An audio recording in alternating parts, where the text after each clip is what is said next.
حضرت وحشی رضی اللہ تعالی عنہ کو جب نبی اکرم صلی اللہ علیہ وسلم نے اسلام کی دعوت بھجوائی، جب انہیں اسلام کی دعوت دی، اسلام کی تبلیغ کی، تو انہوں نے کہا کہ میں تو قاتل ہوں، مشرک ہوں، زانی ہوں، اور آپ فرماتے ہیں کہ جو شخص قاتل ہو، مشرک ہو، زانی ہو، وہ ہمیشہ ہمیشہ جہنم میں رہے گا، تو آپ کیسے مجھے اسلام کی دعوت دے رہے ہیں؟ کیا کوئی ایسی صورت ہے کہ اگر میں اسلام قبول کر لوں تو میں جہنم سے بچ کر جنت میں چلا جاؤں؟ تو یہ قرآن کریم کی آیت نازل ہوئی، اللہ تبارک و تعالی فرماتے ہیں إِلَّا مَن تَابَ وَآمَنَ وَعَمِلَ عَمَلًا صَالِحًا فَأُولَٰئِكَ يُبَدِّلُ اللَّهُ سَيِّئَاتِهِمْ حَسَنَاتٍ وَكَانَ اللَّهُ غَفُورًا رَّحِيمًا۔ ہاں، جو لوگ توبہ کر لے، پھر ایمان لائے اور نیک کام کرے تو اللہ تبارک و تعالی ان کے گناہوں کو نیکیوں سے بدل دے گا، اور اللہ تعالیٰ بخشنے والا، رحم کرنے والا ہے۔ تو جب یہ آیت مبارکہ نازل ہوئی اور حضرت وحشی رضی اللہ تعالیٰ عنہ نے سنا تو انہوں نے فرمایا کہ اس میں تو اللہ تبارک و تعالیٰ نے 3 شرطیں لگائی، ایک توبہ، نمبر 2 ایمان، اور تیسری شرط جو ہے عمل صالح کی۔ 3 کنڈیشنز اللہ تبارک و تعالیٰ نے رکھی ہے، اور ہو سکتا ہے کہ میں اس کو فلفل نہ کر سکوں، اس کو مکمل نہ کر سکوں۔ تو پھر دوسری آیت نازل ہوئی، اللہ تبارک و تعالیٰ نے اس آیت مبارکہ میں فرمایا ان اللہ لا یغفر ان یشرک بہ ویغفر ما دون ذلک لمن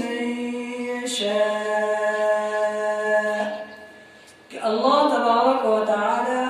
معاف نہیں کرے گا کوئی اس کے ساتھ شرک کرے، اور اس کے نیچے کے گناہوں کو جس کے لیے چاہے بخش دے۔ تو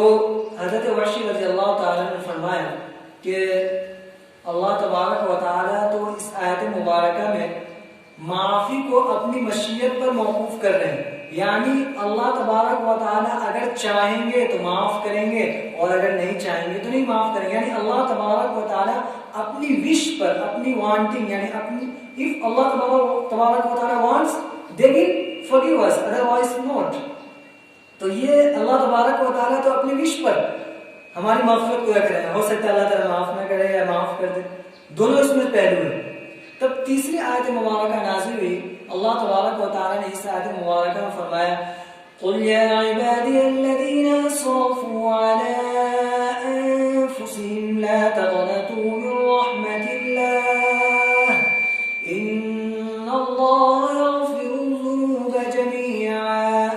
إِنَّهُ هُوَ الْغَفُورُ الرَّحِيمُ، کہ آپ میرے ان بندوں سے کہہ دیجئے اسرفوا علی انفسہم، جنہوں نے اپنی ذات پر زیادتی کی ہے، کیا لا تقنطوا من رحمت اللہ، کہ اللہ کی رحمت سے نا امید مت ہو،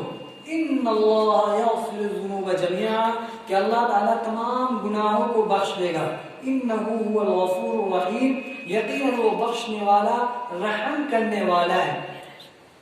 اب حضرت وحشی رضی اللہ تعالی عنہ نے فرمایا کہ اب میں مسلمان ہوتا ہوں۔ تو جب لوگوں کو یہ بات معلوم ہوئی کہ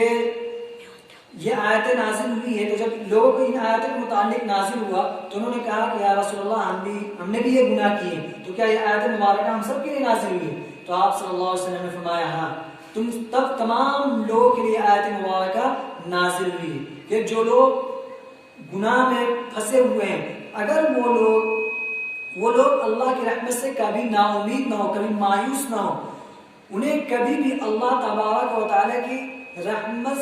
سے اپنے آپ کو بعید اور دور نہیں سمجھنا چاہیے۔